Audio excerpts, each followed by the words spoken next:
Quota system खत्म हो तो मामला वहीं सब खत्म हो जाना चाहिए था। डिक्टेटरशिप मतलब चल रही थी, उनके बाप के साथ भी ऐसा हुआ था। अब इससे पूरा देश गर्द में चला जाएगा। हर देश ऐसा करने लगे तो पूरी दुनिया में उथल पुथल। हेलो भाई लोग, क्या हाल चाल है? उम्मीद भाई सब लोग मज़े में होंगे। भाई अभी आप लोगों ने देखा बांग्लादेश में बहुत उथल पुथल मची हुई थी, मतलब बच्चों स्टूडेंट का प्रोटेस्ट चल रहा था। और उनकी मेन मकसद क्या था कि मतलब ये जो कोटा दिया जा रहा है उन लोगों को जिन लोगों ने बांग्लादेश की आज़ादी में अहम रोल निभाया था, उनकी फैमिली को, उनके बच्चों को 30% रिजर्वेशन था। ये सब टीवी पे चल रहा है 2 दिन से, दो तीन दिन से आप लोगों ने देखा होगा। तो प्रोटेस्ट चल रहा था किस लिए कि ये ख़त्म कर दे सरकार, हमको ये कोटा सिस्टम ख़त्म हो ताकि और लोगों को मौका मिले नौकरी में जाने के लिए।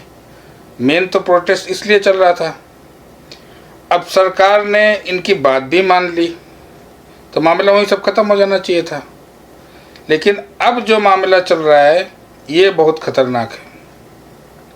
जब आपकी बात सरकार ने मान लिया तो मामला ख़त्म हो जाना चाहिए था, सब प्रोटेस्ट ख़त्म हो जाना था और सब मामला शांत हो जाना था। लेकिन बाद में फिर दूसरी मांग क्या आई, चलो शेख हसीना इस्तीफ़ा दें। चलो ठीक है, वो भी एक टाइम समझ में आता है कि क्योंकि पीछे की कहानी और भी बहुत कुछ है। चलो लोगों का बोलना, मीडिया रिपोर्ट भी है और सब की, चलो तानाशाही थी, थोड़ी डिक्टेटरशिप मतलब चल रही थी, लोगों को उतनी आज़ादी नहीं थी, इलेक्शन सही से नहीं हो रहा था, या बेरोज़गारी थी। ये तीन मुद्दा तो बहुत मतलब ठीक है, ये किसी भी देश के लिए तो डेंजरस ही है। लेकिन ये 3 मुद्दा चलो मेन था। सबसे पहला चीज़ इलेक्शन, चलो ठीक है, क्योंकि पिछले 2023 में इलेक्शन में सारी पार्टियों ने इलेक्शन का बहिष्कार कर दिया था, किसी ने इलेक्शन में भाग ही नहीं लिया, तो उनको तो जीतना ही था शेख हसीना को। चलो ठीक है, वो जीत के आई। चलो इलेक्शन का मसला था। दूसरा बेरोजगारी थी, चलो थोड़ा तानाशाही भी थी, ठीक है, चलो समझ में आता। आपने उनका इस्तीफ़ा भी मांगा, चलो ठीक है, ये भी एक टाइम चलेगा, चलो उन्होंने इस्तीफ़ा भी दे दिया। लेकिन ऐसा माहौल बना दिए अब कि उनको देश ही छोड़ना पड़ा। चलो वहाँ तक भी एक टाइम चलो समझने लायक। हालांकि अब वो माहौल की वजह से वो निकली क्यों, उनके बाप के साथ भी ऐसा हुआ था। उनके बाप को भी तो मिलिट्री नहीं मारा था, जो कि जैसे हमारे इंडिया में गांधी जी हैं, जैसे हम लोग Mahatma Gandhi father of nation बोलते हैं, वैसे वहाँ पे ये शेख हसीना के अब्बा को मानते हैं, शेख मुजीबुर रहमान इनके शेख हसीना के अब्बा को मानते हैं। तो उनको भी तो मारा था मिलिट्री ने, तो वो उनको खतरा दिखा, वो निकल गई। अब एक चीज़ और सुनने में आई, चलो जब प्रोटेस्ट हो रहा था तो कुछ लड़कों ने गोलियां भी चलाई थी, ठीक है, सब मसला था, सब समझ में आता। चलो शेख हसीना ने देश भी छोड़ दिया, इस्तीफ़ा दे दिया। मगर अब जो हो रहा है ये बहुत डेंजर है। अब इससे पूरा देश गर्द में चला जाएगा। अच्छा खासा व्यापार, सब कुछ, इंडिया से इतना अच्छा रिश्ता चल रहा था, इंडिया से अच्छी खासी ट्रेड हो रही थी, दूसरे देशों में इज्जत बढ़ने लगी थी, इकोनॉमी ऊपर जा रही थी। तो अब ये जो हो रहा है कि माइनॉरिटी पे अटैक करो, अब जो कम लोग हैं बेचारे हिंदू, उनको भैया क्यों, उनकी क्या गलती है? अब उनको अब हर देश ऐसा करने लगे तो पूरी दुनिया में उथल पुथल। कौन से देश में भैया, बहुत गिने चुने हो सकता है देशों, नहीं तो हर जगह माइनॉरिटी रहती है। अब हर जगह के लोग ऐसा करने लगे, सबसे ज़्यादा नुकसान तो होगा। पहली बात तो देश की छवि खराब हो जाएगी, पूरी दुनिया में खराब हो जाएगी। आजकल सोशल मीडिया का ज़माना है भाई, वीडियो बना के लोग डाल देते हैं, न्यूज़ में चलता है, मालूम है? कहाँ ले जा रहे हो देश को, पता है कुछ? ये लफड़े दंगे से किसी का भला हुआ है दुनिया में? और ये कौन सा धर्म सिखाता है भैया लफड़ा दंगा करना? वो भी इस्लाम के नाम पे कर रहे हो भाई, ये सब काम बंद कर दो यार, ये बहुत गलत है।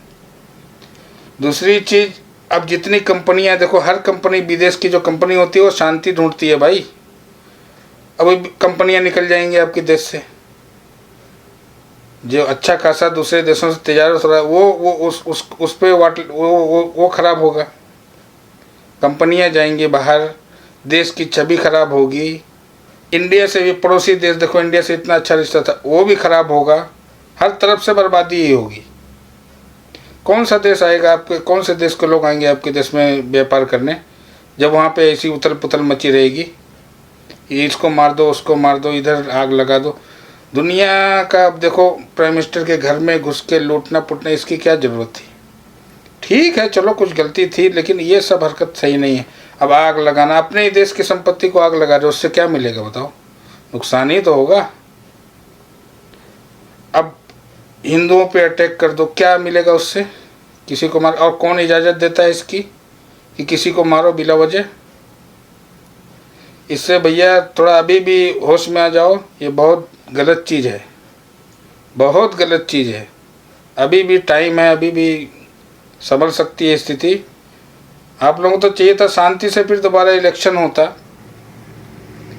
चलो थोड़ी देर के लिए कोई भी सरकार बन जाती, कोई भी प्रधानमंत्री बन जाता, बाद में इलेक्शन करा लेते, शांति से सब हो सकता था।